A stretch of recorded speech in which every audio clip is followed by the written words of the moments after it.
Impact leadership. What does it mean to wake up each day knowing your work, effort, and passion is being transformed into creating change that makes a difference in your business, organization, community, and your own life experience? And it can be hard to stay on track when at times the winds do not blow in your direction. But you persevere, one step forward at a time, creating something better. This is fulfillment in action. And this is Passion for Impact. Educating, empowering, and elevating social consciousness in people, business, and teams, one inspiring conversation at a time. Passion for Impact is brought to you by Speak Plus. We train leaders on how to communicate with care and clarity. Learn tools to level up your voice, energy, and confidence. Your team will thank you for it. Visit passioneigniter.ca/Speak Plus for more details. This is the Passion for Impact podcast with speaker, trainer, and socially conscious advocate Tricia Miltimore. On the show today is a man that oozes innovation in social enterprise. Dave is the founder and CEO of the Charity Hub. Now, since 2021, the Charity Hub has forged the gap between excess inventory and charitable funds. To date, they have contributed over 400,000, and I know it's more, so we'll get into that in just a sec. Over 400,000 to numerous charities. And hey, they are just getting started. Dave and his team help large companies convert their excess inventory problems into powerful charitable opportunities. Now you can do more than just liquidate. You can actually turn your excess stock into cash donations and make a larger impact for, say, your foundation or preferred charitable causes. The Charity Hub helps companies create a triple impact solution. So you can clear out excess inventory, donate to your company's cause, and reduce your carbon footprint. It's win, win, win. It's social enterprise innovation. And I am in love. Dave, thank you so much and welcome to the show. I cannot wait to unpack all of this. Thanks for being here. You're very welcome, Tricia. Thanks for having me. You did quite an amazing introduction there. Well, you know what? I want to give people a little bit of context because we talked earlier about your company and what it's all about. And I just got more and more excited because in the world of Passion for Impact, you're talking about impact that is so leveraged and it just makes so much sense. Tell us about how the Charity Hub became what it is in such a short amount of time. Your story about how you had this idea to actually creating it. Well, I've always been a liquidation broker. I've had over 20 years experience in the liquidation and closeout world, for-profit business. And over that period of time, I think I've bought and sold everything you can find in the big box outlet stores. We've done everything from apparel to food to industrial items. We've basically touched any product you can think of. And in small quantities and in large quantities. In doing so, I would buy something at a certain value and, of course, try and sell it for something a little bit more. And at the end of the day, I'd make $1 or $2 or even more. It's quite a lucrative business. And after 20 years of being a liquidation broker, I kind of got burnt out of it. At the end of the day, all I really did was make $1 and it sat in my bank account, and that was the end of my day. And I needed something different. I needed something more. And so I thought I'd just close the business off and try something new. And after about a year and a half, sitting around trying to figure out how I can give back, I started to see all these news articles or social medias about, and this is just prior to the pandemic, by the way, I saw all these charities and nonprofits, saying this group donated 2,000, or we did a walkathon and we made 5,000, and this group over here was kind enough to do this, and they donated money, and they were so happy that they've got these charitable donation checks of amounts that I considered to be fantastic, but still incredibly low. However, the charities and nonprofits were ecstatic, even just to get that. And I've done a lot of fundraising, for my kids' individual sports and other stuff. And I know how daunting it is and how I felt when I was doing it. It almost felt like I was begging in some regards for these causes or what I was, or for whatever I was fundraising for. And in some ways, you get fundraise burnt out, and you sometimes feel it's just not a great feeling asking people all the time for money. So I started to really get the intrinsical effect of it all. And I looked at what I had done in the past, and I realized, I know how lucrative, excess inventory liquidation type businesses can be.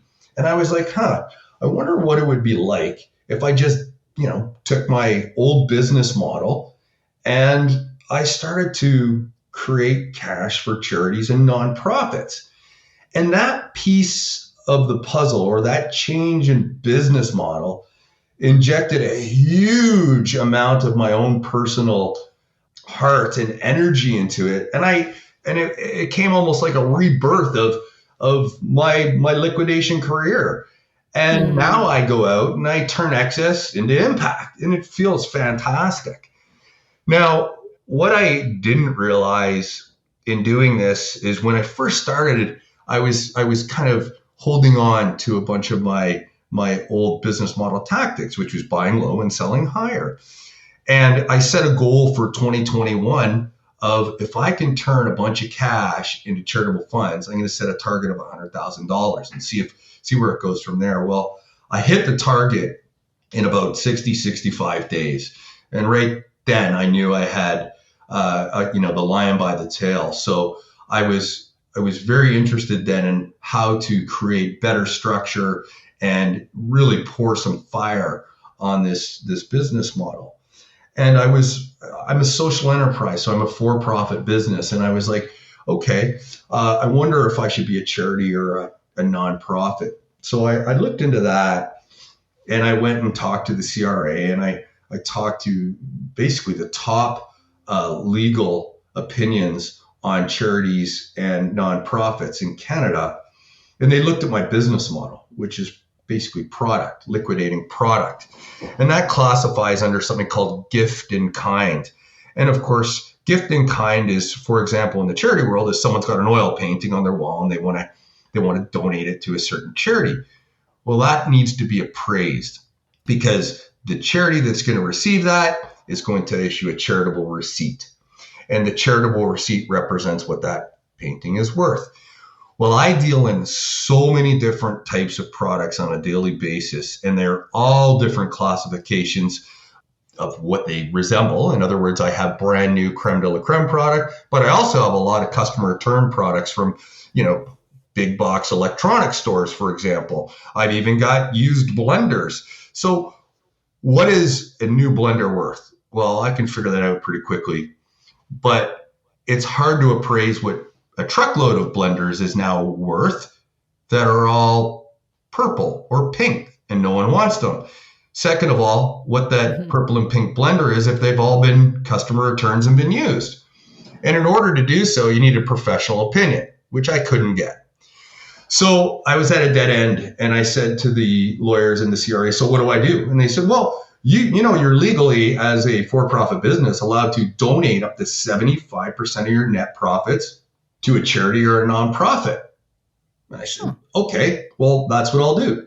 So in my first year, again, my target was $100,000.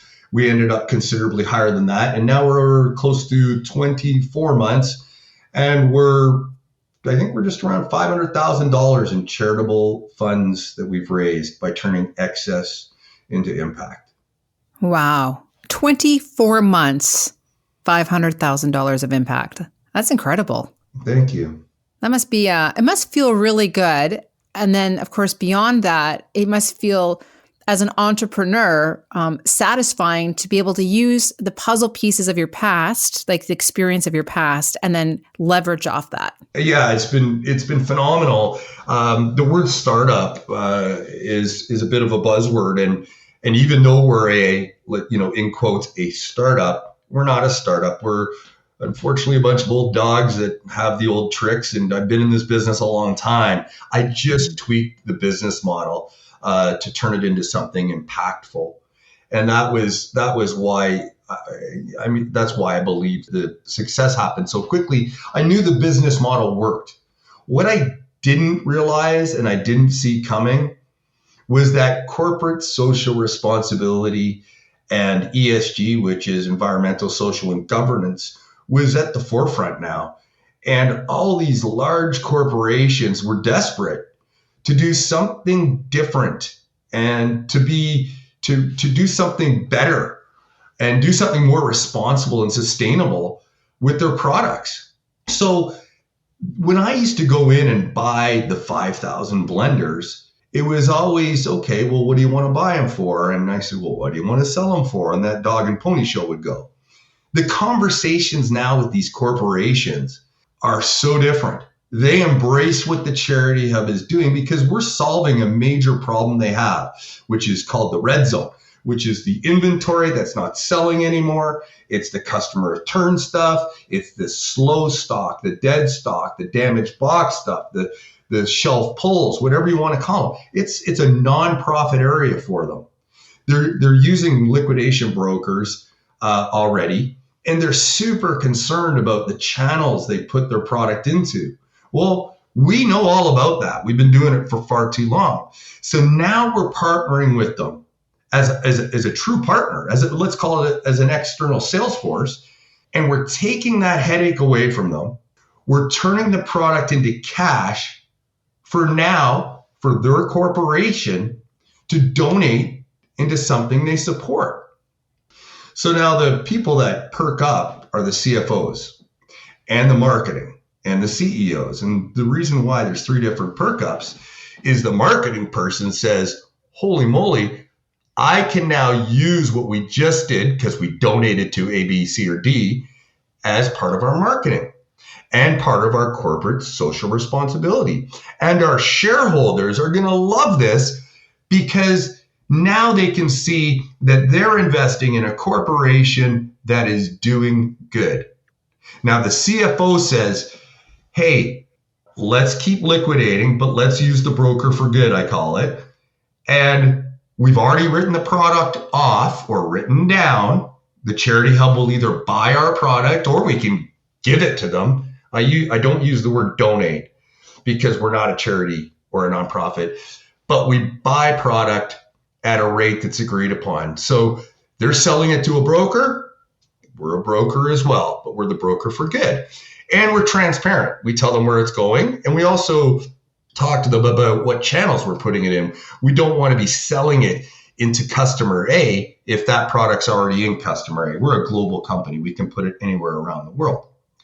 Now the CEO stands up because he's looking at his company saying, oh my goodness, I've just created an external sales force and a team that I didn't have before that's solving a problem that's now creating impact that my marketing guy can rest its hat on. And my CFO is totally pumped because there's no difference between the $10 write-off or the $10 charitable receipt. So we're solving all these problems. And then you start getting into the environmental impact. And that's a whole different discussion, but you can imagine what we're doing in that respect, keeping a lot of product out of the landfill and helping these companies hit some ESG goals, whether they be just as simple as how much weight they're avoiding the landfill or how much reduced trucking time or how much warehouse space they're saving or heating or lighting. So it goes on to all the benefits. And I just didn't see how embracing these companies would be to the Charity Hub's new business model. Wow. So they're embracing the new business model. They're using the new business model. Obviously, you have had many years of contacts and clients and to make this all kind of happen in such a short amount of time. What has been one of the biggest challenges of kind of revamping your business model within industry or, yourself? What are some of the challenges that have been getting in your way or have gotten in your way? Blatantly is warehouse space. We're dealing with it now. We just actually sent out a message on LinkedIn basically saying help. We are getting so many amazing corporate partners wanting to provide us with deeply discounted product. We need more warehouse space. Now, that's easy because we can go out and write a check for it. However, our business model is a social enterprise that wants to create impact. Now, we can go and rent warehouse space in the GTA area anywhere from $20 to $30 a square foot. Now, we could easily use another 10 to 20 or 30,000 square feet to put product in, and I'll explain why. However, then we're writing a check to the landlord. That $360,000 to $750,000 a year is now going to a landlord. Whereas we believe that money should be going into nonprofits and charities. That's the whole reason why the business model for the Charity Hub exists, is we want to create impact. So we're reaching out to foundations, we're reaching out to developers, we're reaching out to the government actually, and saying, if you've got warehouse space, don't lease it out at a certain amount, allow us to use it and we'll pay you for it. We'll pay the utilities, we'll pay for the space, we'll pay for the taxes, but let's work something out that's fair for everybody, that we can create more impact together. And so that's the biggest thing, is warehouse space. The second thing is freight and trucking is super expensive these days, but we are finding there's a lot of freight forwarders and trucking companies and so on that are reducing rates as best they can. It is expensive for them as well, and we understand that. We are a for-profit business. Everyone has to make some money to survive. We understand that, but it's the warehouse space that we're focusing on right now. And, looking ahead 5 years, where do you see the Charity Hub going? The Charity Hub is an unbelievable opportunity globally, but let's just focus in Canada right now, to partner with fantastic corporations to do what they have to do anyways, which is liquidate. No one is doing what we're doing, and no one is doing it properly, and no one is creating impact out of excess. Just to give you some very quick numbers, Tricia, is that excess inventory right now today in the global economy is at $1 trillion. Wow. The e-commerce industry alone, just the e-commerce, the click of a button, the e-commerce industry alone is at 15 billion pounds of returns every single year, just from the e-commerce. And the value of that inventory coming up, forecasting to 2026, is $750 billion.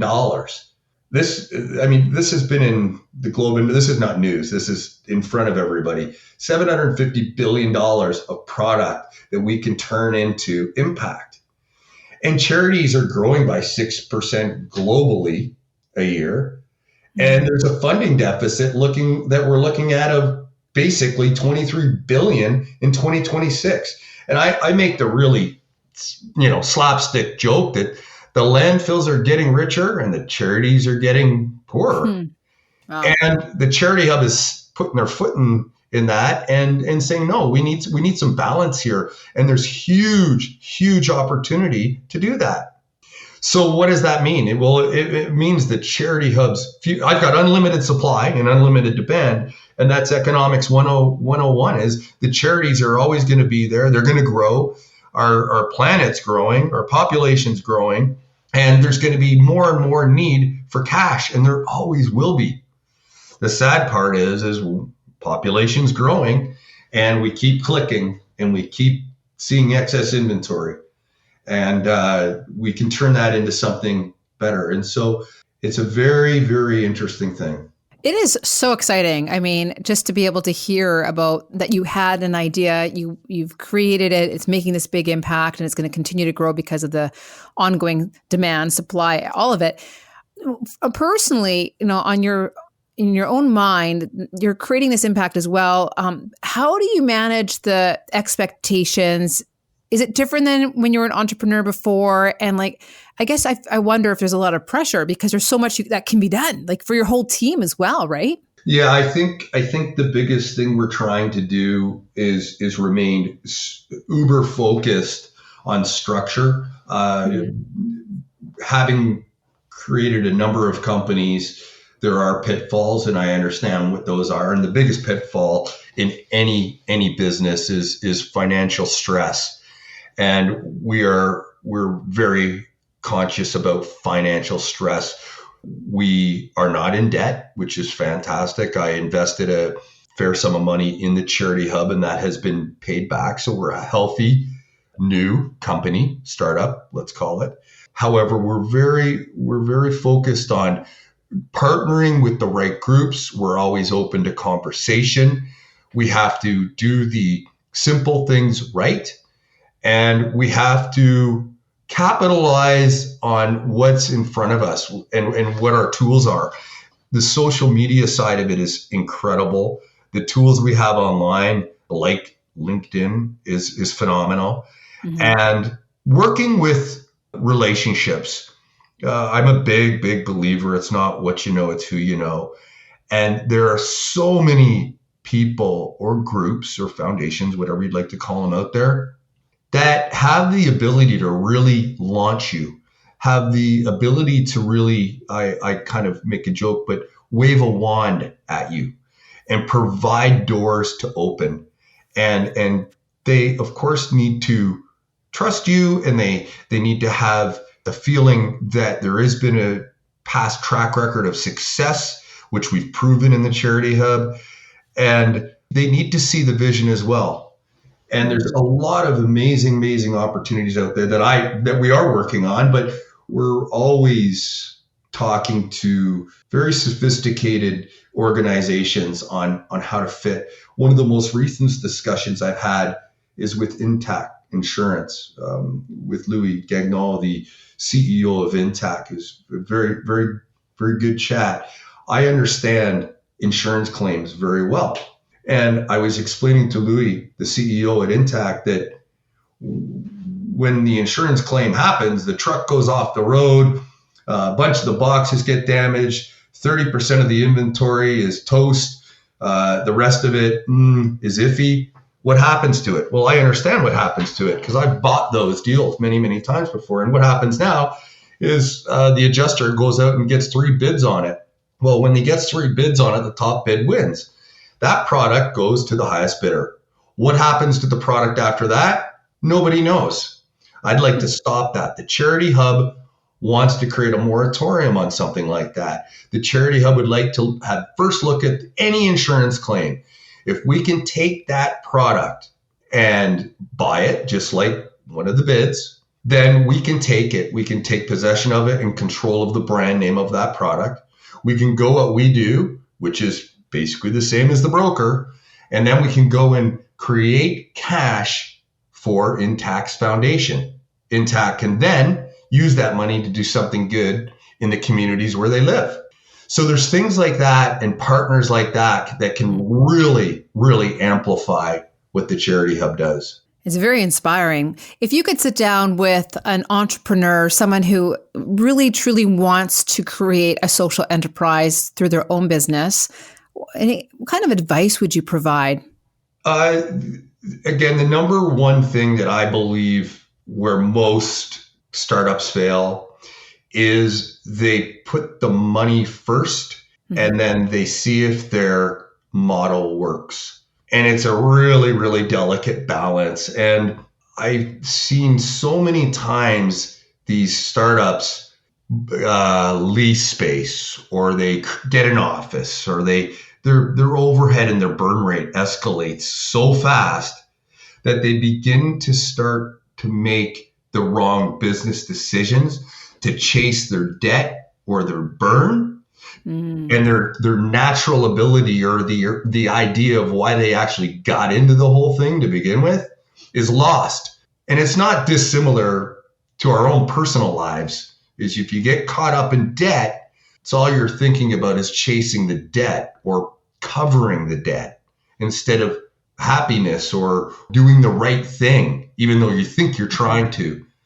Financial nooses are detrimental in so many ways. And that's the number one thing that I even teach my kids. Try not to have debt. Try not to have debt.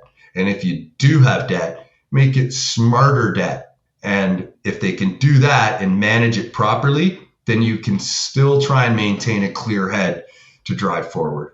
Yeah, I agree. I see that all the time in business. So if someone is starting out, you're suggesting that don't go necessarily for the biggest space or at least that fancy printer. It is focused more on your service and product and creating the model that works. Is that what you're saying?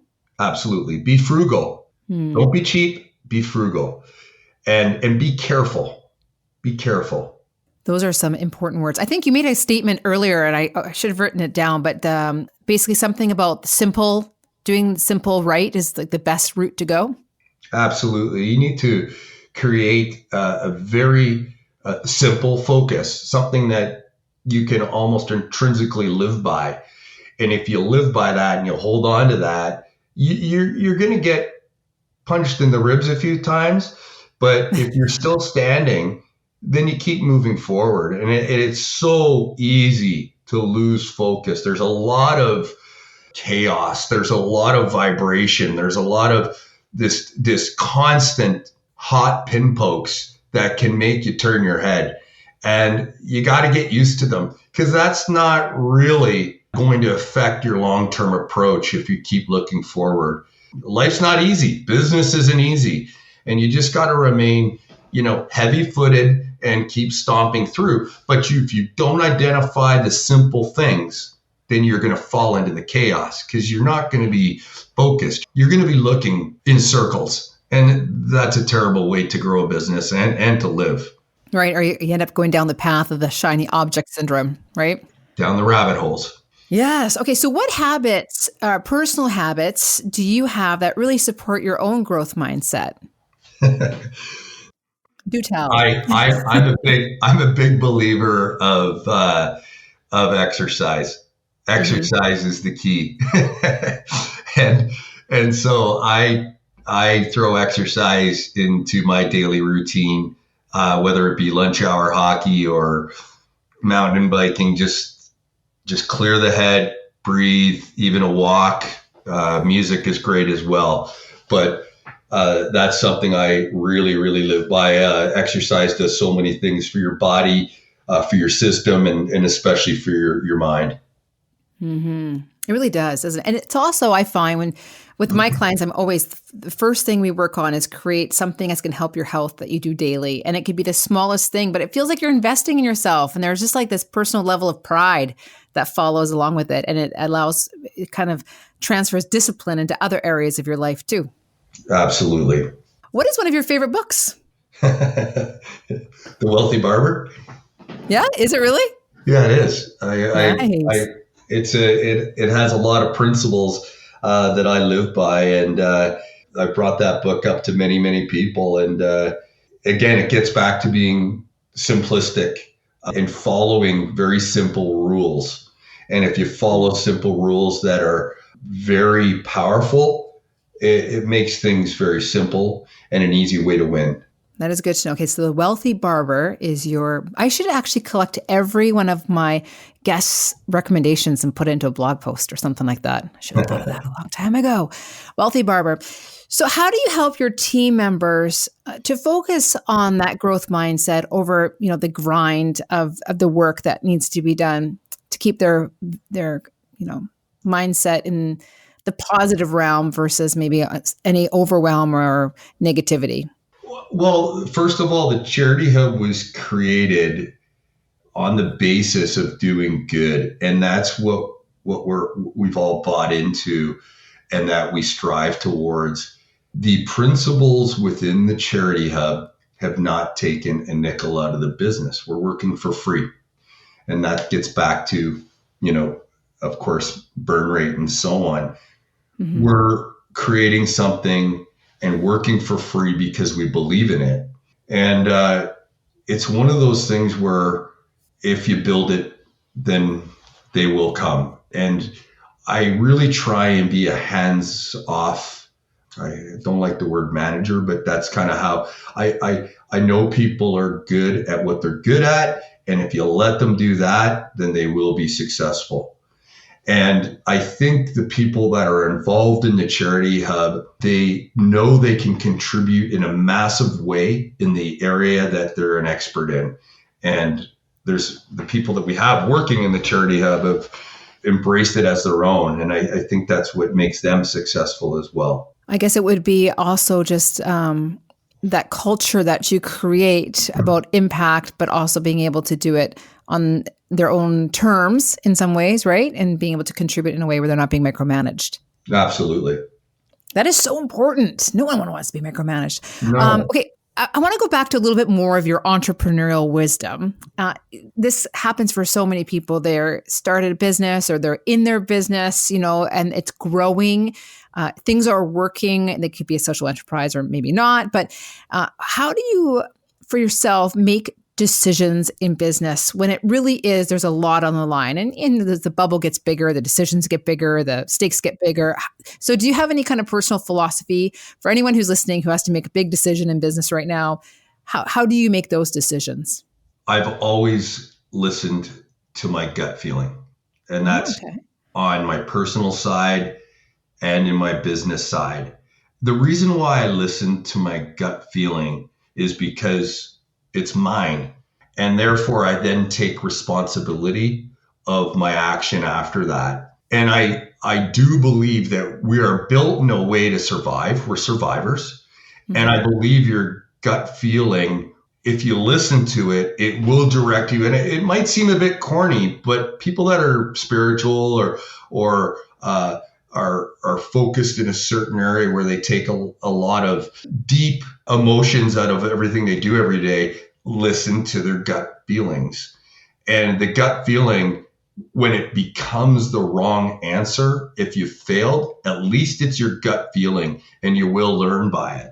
Mm-hmm. It's super important to listen to it and navigate through that. Having said that, I always, on large decisions, go and discuss them with different types of people. And I love their opinion, because if they've been through the battleground, they're going to tell you what minefields to avoid.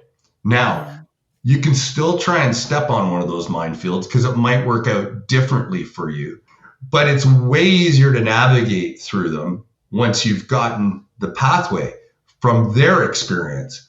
And the reason why I go to a number of different people for that information is because different people have different ways to look at things. And what's cool is if you go to different people, you might see a pattern in the answer. And the pattern in the answer is typically way stronger than a full left field answer. So I take my gut, I go talk to a few people that I really respect, and sometimes their answers are not what I want to hear, but it's definitely an answer I do respect. And it goes into my gut feeling, and out comes the answer. And just don't be afraid too. Don't be afraid to listen to your gut feeling. Your gut feeling is right a lot of the time. That is true. And have some grace for yourself, because no one gets it right all the time either. Mm-hmm. Another question for you about business growth. When you're hiring for people, and do you hire for those that are truly passionate about the cause? Do you hire for attitude? Like, how do you balance that all out as you're expanding your team? The cause is something in the Charity Hub we need for sure. If you're not doing the cause, then you might as well just go be a liquidation broker or something else. The person has to fit, and our culture. And our culture is, we want to try as best we can to enjoy what we do. And we all know it doesn't matter who you are. Every day there's challenges. So if you think everything's rosy, then you're going to fail. I mean, that's just the way it is. Some days are slogs and some days it's phenomenal. Mm-hmm. But we try and hire level-headed people that are good people, that are happy people, that lift up instead of pull down. Mm-hmm. And we're all trying to strive for the same thing, is do a little bit of good in what we do every day. We all have to make a living, and we all have to contribute to our personal life. So it's a bit of balance of those. You certainly created a platform that does good. Sounds like with your people, your partners, and the world in general. Now, 2 more questions for you. Then we'll wrap it up. But first one is, if you're going to have a dinner on a Sunday night and you can have whatever you want, what does that look like? Might as well get a little personal, hey, Dave? Bar down. It's going to be either a steak or a hamburger. Nice. Easy choice for you. Okay. Barbecue. Yeah. People around, a couple of bevies. Absolutely. Yeah. Good friends. Yeah. Isn't that what matters most, right? The connections, the relationships. Okay. And the final question, the hardest one of all of them. What is the best wisdom that you have ever received? The best wisdom I've ever received is try hard and be truthful to yourself. You've got to try as hard as you can on everything, and you won't let yourself down, and be truthful. Face it, face the good, face the bad, try and be vulnerable and accept it. That is some good wisdom. Oh, Dave, from the Charity Hub, thank you. I know you're very busy making impact, but you found some time to be on Passion for Impact. So much gratitude for you. There's a lot of wisdom in everything we just talked about. And I just hope that someone heard something today that they can take and then level up their personal, professional, social enterprise, their life in general. And it's because you took the time. So thank you so much, Dave. Thanks, Tricia. Have a great day. And thanks for doing what you're doing as well. Thank you. Passion for Impact is sponsored by the Inspire Store. Need a gift that inspires? Inspire Store features exclusive ethically made goods and jewelry that embodies these 3 words. Yes, you can. Every purchase supports Food Banks Canada. Plus, you will receive Tricia Miltimore's popular personal development Shift Up e-course. Empowerment awaits you. Shop with impact at inspirestore.org. If you love learning how to live and lead in a caring and fulfilling way, and you find this show inspiring, please share with your friends, rate and review this podcast. Passion for Impact, it's brought to you by Rock Your Leadership. We train leaders on how to grow success, drive change, and not burn out. Visit passionigniter.ca for more details. Thanks for listening. Thank you for listening to the Passion for Impact podcast. Visit passionigniter.ca/podcast to subscribe for episode notes, links, and special offers from show guests. Cast your vote. Make your impact, one socially conscious choice at a time.